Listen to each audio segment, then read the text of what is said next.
3 components होते हैं जो कि डेफिनेशन में आता है क्रूशियल कन्वर्सेशन की। उसमें से एक ही है कि स्टेक्स हाई होते हैं, मतलब बातचीत के जवाब में जो भी चीज़ डिसाइड होगी ना वो आपको भी मैटर करती है और जिससे आप बात करें उनके लिए भी बहुत ज़्यादा अहम है। ठीक, दूसरी बात ये है कि बात करते हुए आप इमोशनल हो सकते हो, कुड भी कि आपका रोने को दिल करे, कुड भी कि आपको गुस्सा बहुत ज़्यादा आ जाता है, कुड भी कि आप इरिटेट हो जाएं, आपसे बात ही ना की जाए सामने वाले के जवाब सुन के। और तीसरी चीज़ ये होती है कि आपके और उनके ओपिनियंस वैरी कर रहे होते हैं, एज इन आप लोग एक ओपिनियन पे होते नहीं है। बहुत ज़रूरी है कोई भी ऐसी कन्वर्सेशन जिस पे आप भी एक पॉइंट ऑफ व्यू रखते हैं उस्मान साहब और फैमिली भी एक ही पॉइंट ऑफ व्यू रखते हैं, तो फिर प्रॉब्लमेटिक तो नहीं होना चाहिए, राइट? अगर फैमिली को भी लगता है कि सिगरेट आपकी रिकवरी के लिए अच्छे नहीं है और आपको भी लगता है कि सिगरेट मेरी रिकवरी के लिए अच्छे नहीं है, तो फिर कन्वर्सेशन का कोई पॉइंट ही नहीं है। Now we are talking about कि क्रूशियल कन्वर्सेशंस किन किन सिचुएशंस में हो सकती हैं। मैं कुछ एग्जांपल्स देती हूँ, उसके बाद come up with your on. Breakup के वक्त पैसे किसी से वापस मांगने हो, किसी लव्ड वन को कन्फ्रंट करना हो उनके ड्रग्स के ऊपर, एडिक्शन के ऊपर, टच एंड गो की मीटिंग क्रूशियल कन्वर्सेशन है। इंटरवेंशन के बाद रियलाइज और रिप्लाइज की प्रेजेंटेशन क्रूशियल कन्वर्सेशन है। आपके बिलीव्स किसी और के बिलीव से मैच नहीं करते, ये क्रूशियल कन्वर्सेशन है। कोई ऑफेंड कर रहा है आपको भरी महफिल के अंदर बैठे हुए, उसको बताना कि मैं ऑफेंड हो रहा हूँ या प्लीज़ इस तरह से मुझसे बात ना की जाए, ये क्रूशियल कन्वर्सेशन है।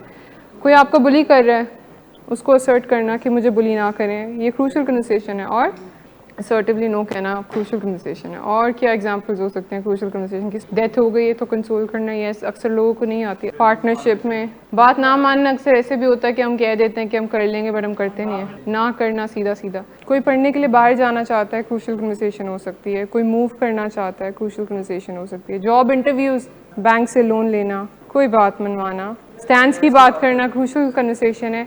दोस्तों को पुराने मना करना कि अब नहीं मिल सकते या अब हम दोस्त नहीं रह सकते। इनहेरिटेंस पे, यस इनहेरिटेंस पे। ड्रिंकिंग अल्कोहल पे कैसे आप अगर जस्टिफाई कर रहे हैं कि कुछ गलत नहीं है, यस। फोबियास बताएं ज़रा, एलैबोरेट करें इसको किस तरह से। घर वालों से पैसे मांगना, स्टैंड्स लगे हों तो यस। किसी भी मुश्किल टॉपिक पे बात करने के वक्त क्या 2 सॉल्यूशंस दिखते हैं, किस तरह से बात करनी चाहिए, क्या आता है माइंड में?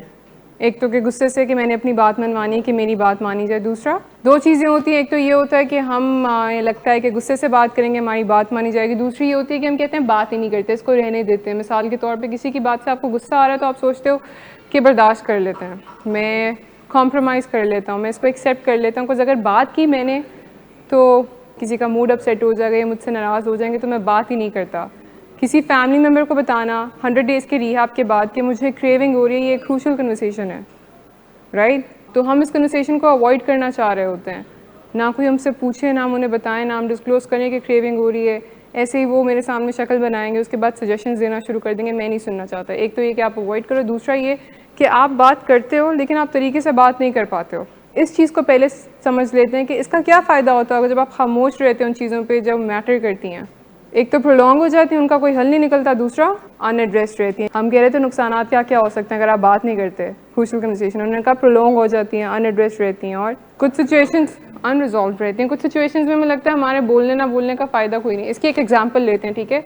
मेजॉरिटी नंबर यूथ की जो है वो बिलीव नहीं करती वोट कास्ट करने में, कि हमारे वोट कास्ट करने या ना करने से कोई फ़र्क नहीं पड़ता क्योंकि सारे पॉलिटिशियंस एक जैसे हैं, तो जो भी आए उसने मुल्क को ख़राब ही करना है तो हम वोट क्यों दें? इसके पीछे आंसर क्या हो सकता है? What do you guys think कि हमारे वोट से फ़र्क कौन सा पड़ेगा? किसी को लगता है ऐसे? शेड ऑफ पूल मीनिंग ये है कि ऐसे ओकेजन्स पे जहाँ पे आपको लगता है कि आपके कुछ कहने से फ़ायदा नहीं होगा, एट दी एंड अगर आपने किसी को फॉलो ही करना है, यू फील लाइक कि आपको सुना गया था, एटलीस्ट आपका ओपिनियन मैटर करता था, तो अगर आपकी मर्ज़ी के अगेंस्ट भी कोई चीज़ होती है, आपका दिल मान जाता है। मिसाल के तौर पे 100 डेज़ अगर इंडोर के गुजारने हैं और फैमिली से ये कन्वर्सेशन करवाई ना जाए, लाइक आपको फैमिली से मिलवाया ही ना जाए और आपको कहे नहीं बस ग्रेसफुली एक्सेप्ट करें कि 100 डेज़ गुजरने से होगा क्या? रिजेंटमेंट ही रहेगी दिल के अंदर, फैमिली के लिए रिजेंटमेंट रहेगी। ऑल्सो ये कि आपको लगेगा कि मेरी बात सुनी भी नहीं जा रही है, एज इनकी मेजॉरिटी जो है एक पॉइंट ऑफ व्यू के साथ है तो हम बोल के आर क्लास ना लगे। होता ये है कि आप दिल से वो काम नहीं कर पाते। फॉर एग्जाम्पल, अगर आपके बॉस ने आपको कोई टास्क दे दिया, you not comfortable doing it, तो अगर आप अपना वॉइस आप बताते भी नहीं हो कि आप कंफर्टेबल नहीं हो इस चीज़ को लेके, तो बहुत ख़राब दिल के साथ वो काम करते हो। यही अगर एटलीस्ट आपसे डिस्कस किया जाए बाकी कलीग्स के साथ मिल के, सो एक्सेप्टेंस आ जाती है, आपको होता है कि मेरी बात सुनी गई है। एज एन अच्छा लगता है ना, ऐसे इस तरह से आती है कि मैंने इनसे बात करनी है, मैंने अपना पॉइंट ऑफ व्यू देना है कि मुझे क्यों लगता है ये आइडिया अच्छा है और इनका सुनना है कि नहीं क्यों लगता है। मिसाल के तौर पे आपने पढ़ने के लिए किसी यूनिवर्सिटी जाना है और आप अपने पेरेंट्स से डिस्कस कर रहे हैं कि एडमिशन कहाँ लेने चाहते हैं, और अगर वो आपको सीधा सीधा बता दें कि खिज़र ये तुम्हारी फील्ड है और इस यूनिवर्सिटी में तुमने एडमिशन लेना है, तो बेशक आप उनकी बात मान रहे हैं, को जो फ़ीस पे कर रहे हैं, वो आपके पेरेंट्स हैं, उनसे गाइडेंस चाह रहे हैं आप, लेकिन अगर आपकी बात नहीं सुनी जाएगी तो आपको बुरा लगेगा, राइट। ऐसा कोई ओकेजन अगर हो कि कोई शादी करना चाह रहा है पसंद की और घर वाले कंसिडर भी ना करें, यू वुड फील बैड कि मिले भी नहीं या बात भी नहीं की या पूछा भी नहीं। यही अगर वो मिल लें और फिर आपको रीजंस दे सकें अच्छे कि इस वजह से हमें नहीं लगता कि आपका और उनका मैच अच्छा है, तो you feel comfortable with this idea, right. फिर आपको ऐसा लगेगा कि मेरी बात सुनी गई है। इसी तरह से इम्पॉर्टेंस ये होती है किसी भी कन्वर्सेशन में अपना ओपिनियन देने की, कि हो सकता है जो चीज़ हमें दिख रही है ना सामने वाले को नज़र ना आ रही हो। ऐसा पॉसिबल है कि हमें लग रहा है कि इनको पता नहीं कितनी ऑब्वियस सी बात है, बट अक्सर ऐसी बहुत सारी ऑब्वियस सी बातें होती हैं जो कि किसी के माइंड में नहीं आ रही होती और हमें नज़र आ रही होती हैं। तो हो सकता है कि हमारा वो जो एक ओपिनियन है वो डिसीजन चेंज कर सके एंटायरली। तो अपने ओपिनियन को इम्पोर्टेंस दें कि मैटर करता है, बताना मेरा बहुत ज़रूरी है, इससे डिसीजन चेंज हो या ना हो। दूसरी बात ये कि सुनना भी मेरा बहुत ज़्यादा ज़रूरी है। इसी तरह से जब आप किसी को जाके सिंपल बता देते हैं कोई चीज़ बगैर सुने हुए, तो वो फिर फ़ायदेमंद नहीं होती। वैलिडेशन के साथ भी यही है ना, इमोशंस के अंदर हम क्या करते हैं, किसी भी इमोशन को अगर वैलिडेट कर दें तो उसकी इंटेंसिटी कम हो जाती है, एज इन फिर आप उससे मूव फॉरवर्ड कर सकते हैं। ग्रीफ के अंदर कोई बहुत ग्रीफ में किसी लव्ड वन की डेथ हो गई और वो बुरा फील कर रहा है, आप उसको कह रहे हैं नहीं बुरा नहीं फील करो, बात भी ना करो इस बारे में, दबा लो बस इसको अंदर कहीं, उससे क्या होगा, वो चीज़ सप्रेस करके वो उसको कैरी करते रहेंगे, वो चीज़ कहीं जाएगी नहीं। इन कन्वर्सेशंस के अंदर अक्सर मिसअंडरस्टैंडिंग्स क्रिएट हो जाती हैं। मिसअंडरस्टैंडिंग्स किस तरह से, सामने वाले को हमारी बात बुरी लग जाती है, हमें उनकी कोई बात बुरी लग जाती है, तो इसको रिस्टोर किस तरह से करते हैं, इसको ठीक कैसे कर सकते हैं। किसी से बात करते हुए आप किसी को आपकी बात बुरी लग जाए, मेरे साथ किस तरह से ठीक करते हैं इसे। एक अपोलोजाइज़ करना, किसी को आपकी बात बुरी लगी और आपको बता रहे हैं तो एक अपोलॉजी दे दें। और अगर आपको लग रहा है कि अपोलॉजी बनती नहीं है मेरी, तब भी दे देनी चाहिए।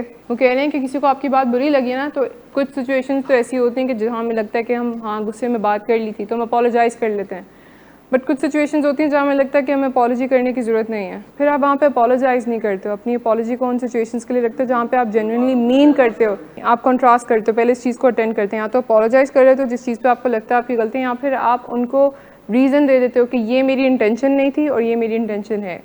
एज इन मेरी इंटेंशन, अगर कोई कह रहा है आपको कि मैं एम्बेरस्ड फील कर रहा हूँ जिस तरह से आपने मुझसे बात किया, तो आप बता दें कि मैं आपको एम्बेरस्ड नहीं फील करवाना चाह रहा था, मैं तो चाह रहा था कि बात हो जाए और चीज़ें सॉर्ट आउट हो जाएँ, राइट। या अगर कोई कह रहा है कि आपको दिखनी ना मैं थका हूँ, आप अभी आके मुझसे बात करना शुरू हो गए, तो आप उनको बता देते हैं कि मुझे पता नहीं था आप थके हुए हैं। उस चीज़ को बिल्कुल उस चीज़ को आइडेंटिफाई करें, जस्टिफिकेशन दे दें।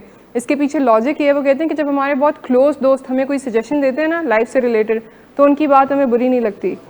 लाइकवाइज हमारे पेरेंट्स कोई एडवाइस दें, उनकी एडवाइजेज हमें बुरी नहीं लगती। किस वजह से? क्योंकि at the end of the day हमें पता होता है कि ये बहुत क्लोज है रिलेशनशिप में हमारे साथ और ये हमारा बुरा नहीं सोचेंगे, इनके इंटेंशंस मुझे लग के ख़राब नहीं हो सकते। तो जब किसी के इंटेंशंस के बारे में हमें पता हो ना कि इनके इंटेंशंस अच्छे हैं, तो फिर उनकी बातों से हम ऑफेंड नहीं होते, फिर उनकी बातों के पीछे रीज़न समझ आना शुरू हो जाता है। कितनी बार ऐसे होता है कि किसी ने कोई बात की और आपने रैशनलाइज करने की कोशिश की उसको एम्पैथाइज करके कि किस जगह से ये बात करें, क्यों ऐसे कह रहे हैं। कभी सोचा है अगर किसी फैमिली मेम्बर ने 100 डेज़ के रिहाब के बाद पूछा है आपसे कि फिर से दोस्तों से तो नहीं मिलना शुरू कर दिया, या इंडोर में पूछ रहा है कि अब सिगरेट तो नहीं पियोगे, अब उन दोस्तों से तो नहीं मिलोगे, गुस्सा आता है ना, प्रोवोकिंग है ये एक किस्म की, ऐसे पूछना बगैर किसी रीज़न के।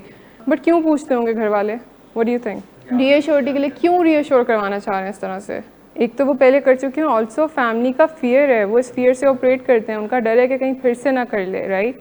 They care about you. Also pass में देखा उन्होंने आपको काफ़ी बुरी हालत में, वो चाहते हैं कि दोबारा उस स्टेज पे ना चले जाएं, इस वजह से पूछते हैं। तो थोड़ी सी स्पेस देनी चाहिए ये सोचते हुए। कहते हैं ना कि फैमिली को बता दें, प्रोवोक ना करें, फैमिली को बता दें ऐसे बात ना करें, या फैमिली को बता दें ऐसे बात करें। तो ये चीज़ प्लीज़ समझ जाएँ कि आप अगर हील हो रहे हैं तो वो भी हील हो रहे हैं।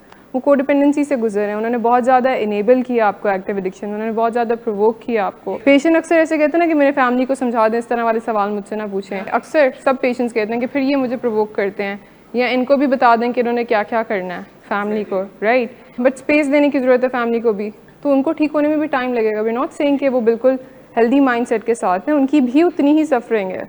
देखते हैं ना जब इंटरवेंशन वो प्रेजेंट करते हैं, उनकी ज़्यादा इस सेंस में कि एटलीस्ट आपको एस्केप मिल रहा था ड्रग्स के फॉर्म में, उनको एस्केप नहीं मिला, उनको तो वो सुकून भी नहीं मिला ड्रग्स का जो आपको मिल रहा था एट सम पॉइंट।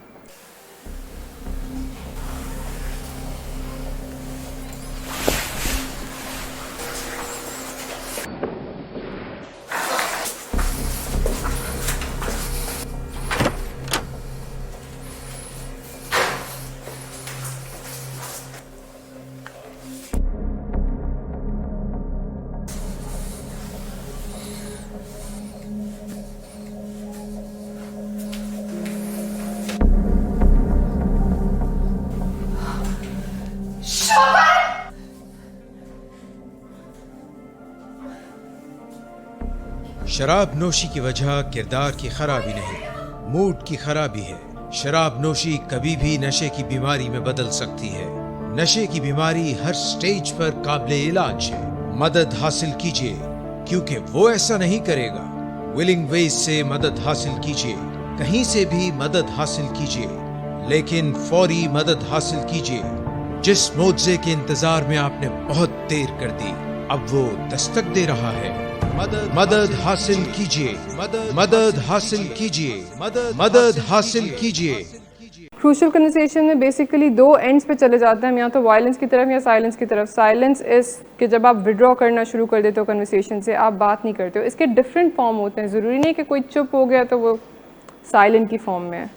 अक्सर आप बात कर रहे होते हो बट उस टॉपिक पे बात नहीं कर रहे होते, आप मास्क कर रहे होते हो अपने इमोशन को, अपने जवाब को, ये भी साइलेंस है। एंगर भी होता है, पैसिव एग्रेसिव हो जाना, साइलेंस की एक फॉर्म है। कैसे? आपसे पूछा जा रहा होता है कि कोई बात बुरी तो नहीं लगी, और आप कहते हो नहीं कोई बात बुरी नहीं लगी, बट एक्चुअली में आप दिल में रख रहे होते हो कि कल बताऊंगा इसे, कह देना, जवाब नहीं देना। फैमिली डिसअपॉइंटमेंट में साइलेंट हो जाती है।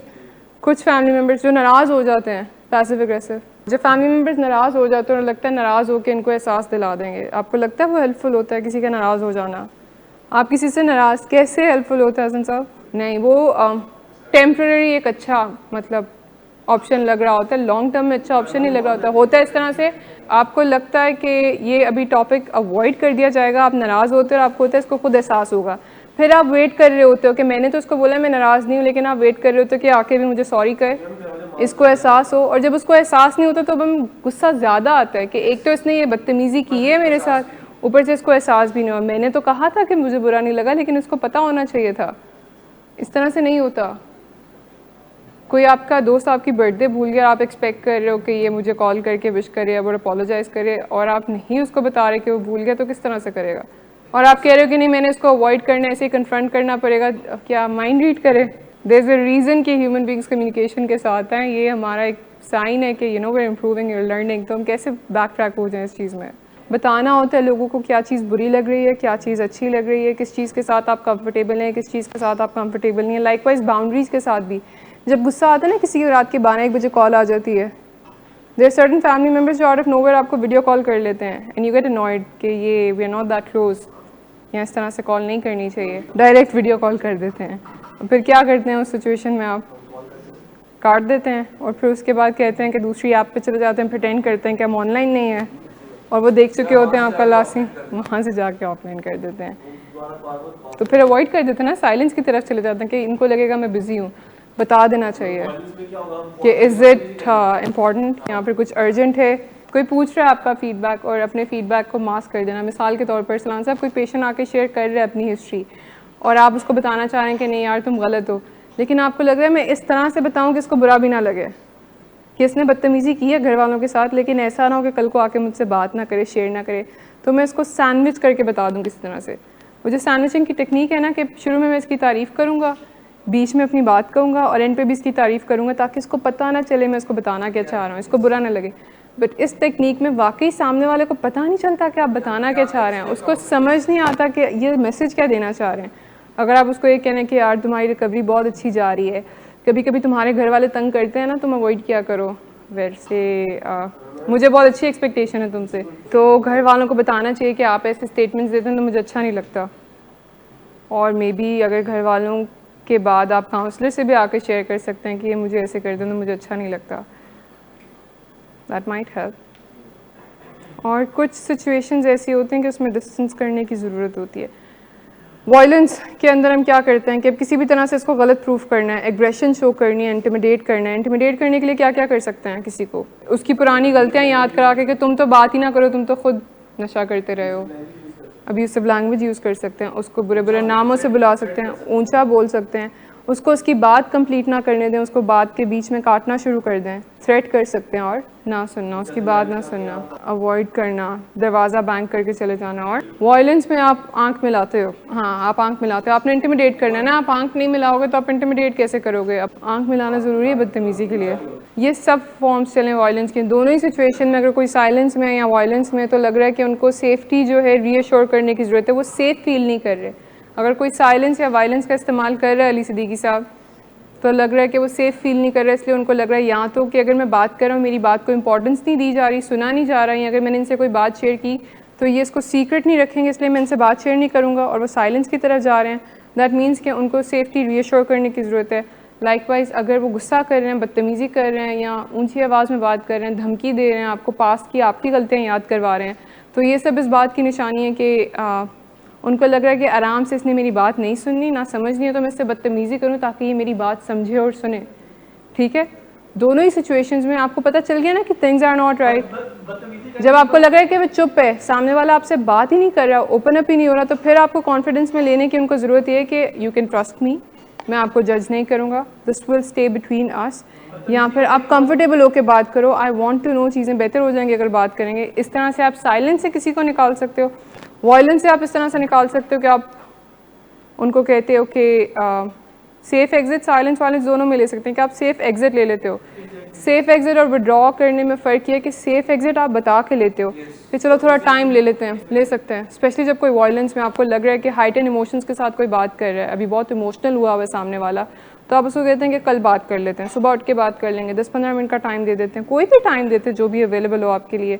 एंड देन फिर सोचते हैं कि इसकी अब सेफ्टी कैसे रीअश्योर करूँ। अगर तो वो खुद बता रहे हैं कि वो किसी बात पे ऑफेंड है तो उस पर अपोलोजाइज़ कर लें या बता दें कि ये मेरा मकसद नहीं था, और अगर नहीं बता रहे तो पूछ लें कि आपको शायद कोई मेरी बात बुरी लग गई है। गुस्से में नहीं बताना ना, हम टाइम ही इसलिए ले रहे हैं सेफ़ एग्ज़िट का कि इमोशंस कम हो जाएं। अक्सर गुस्से में हमें लगता है कि अभी बहुत मज़ेदार मेरे माइंड में कोई जवाब है, मैंने इसको अभी देकर आना है, और कभी ऐसा नहीं हो कि गुस्से में किसी ने बड़ी अच्छी कन्वर्सेशन की हो किसी के साथ, किसी को लगा हो कि गुस्से के अंदर मैंने बहुत अच्छी कन्वर्सेशन की है किसी के साथ। अक्सर हमें रिग्रेट ही होता है, हमेशा रिग्रेट होता है कि ये बात नहीं कहनी चाहिए थी, ये बात आराम से कही जा सकती थी। ऑल्सो सामने वाले को समझ नहीं आती।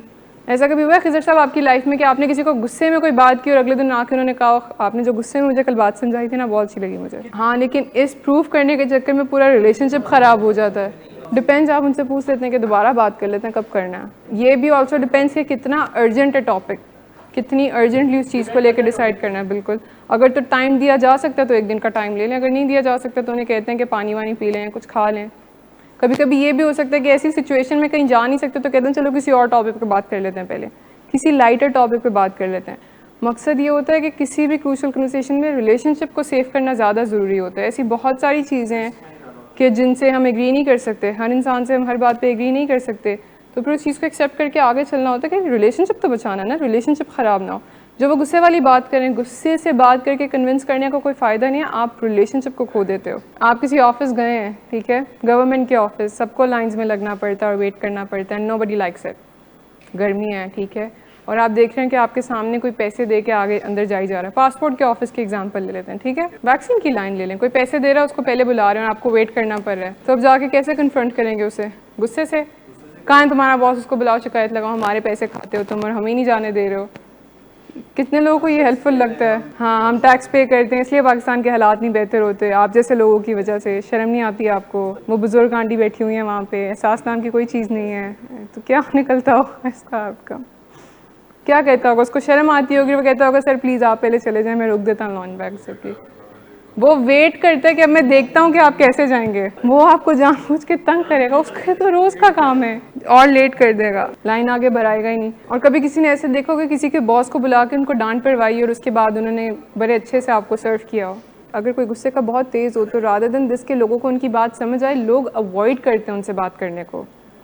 ये इसी तरह की एग्जाम्पल है। वो जो साइलेंस वाली बात है ना, अक्सर हमें लगता है कि बग़ैर बात किए मैं परमिशन ले लूँ, कि अगर कोई खामोश है या मैं खामोशी से कोई काम कर रहा हूँ तो फिर इस चीज़ की शायद मेरे पास परमिशन है, बट इन एक्चुअल आपने मांगी नहीं होती है। जैसे ताज़ साहब अभी बता रहे थे कि वो जो सुपरवाइज फ़ोन कॉल्स की इजाज़त है, तो उन्होंने कहा कि मैं सुपरविज़न में कॉल कर रहा था अबू के फ़ोन से, पर परमिशन लेनी होती है उसके लिए। देन इट ऑल्सो डिपेंड्स कि आप किसको कॉल कर रहे हैं, राइट? खुद से चीज़ों को एज्यूम कर लेना, बात करना बहुत ज़्यादा इंपॉर्टेंट है। इसी तरह से बात करने के बहुत बेनिफिट है। जो हमारा रिएक्शन होता है बातचीत के अंदर, वो बेसिकली किसी ना किसी स्टोरी के ऊपर फॉर्म हुआ होता है, उसके पीछे कोई फैक्ट नहीं होता। अक्सर हमें फैक्ट्स ढूंढने चाहिए कि ये जो मुझे लग रहा है इसके पीछे एविडेंस क्या है। अगर मुझे लग रहा है कि सामने वाला मुझे बेइज्जत करना चाह रहा है या ये विलन है मेरी लाइफ में, तो ऐसा क्यों लगता है मुझे? या अगर मुझे लगता है कि मैं बेचारा, मेरी बात नहीं सुनी जाती तो मैंने बोलना ही नहीं है, इसके पीछे रीज़न क्या है कि कोई क्यों मेरी बात नहीं सुनना चाह रहा, क्यों कोई मेरे साथ बुरा ट्रीट कर रहा है। ऑल्सो ये कि मैं बिल्कुल हेल्पलेस हूँ, बात करने का कोई फ़ायदा ही नहीं है, तो मैं खामोश रहूँगा, या गुस्से से बात करने के अलावा इस मसले का कोई हल नहीं है, तो गुस्सा ही इस मसले।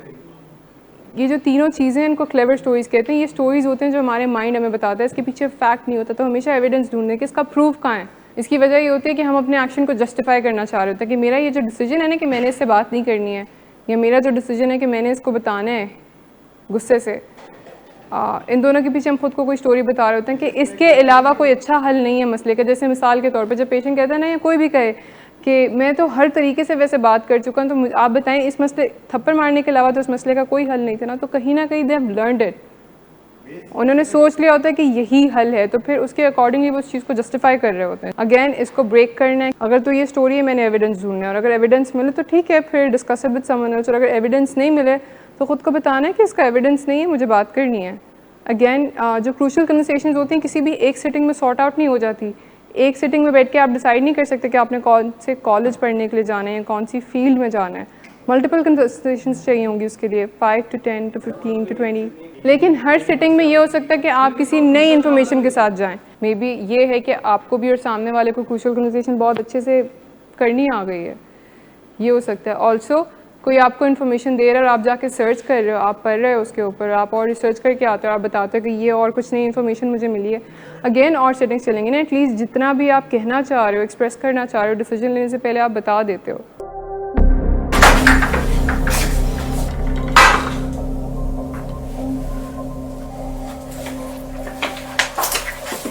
आज फिर पी कर आए हो?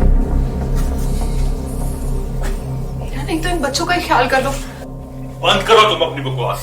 लेकिन तुम अपनी घटियार को तो सिर्फ बाज मत आना। तुम हो ही घटिया इंसान। तुम होती कौन हो मुझे रोकने वाली? तुम्हारे बाप के बाल की पीता हूं क्या? शराब नोशी की वजह किरदार की खराबी नहीं, मूड की खराबी है। शराब नोशी कभी भी नशे की बीमारी में बदल सकती है। नशे की बीमारी हर स्टेज पर काबिले इलाज है। मदद हासिल कीजिए, क्योंकि वो ऐसा नहीं करेगा। विलिंग वेज से मदद हासिल कीजिए, कहीं से भी मदद हासिल कीजिए, लेकिन फौरी मदद हासिल कीजिए। जिस मुआवजे के इंतजार में आपने बहुत देर कर दी, अब वो दस्तक दे रहा है। मदद हासिल कीजिए, मदद हासिल कीजिए, मदद हासिल कीजिए।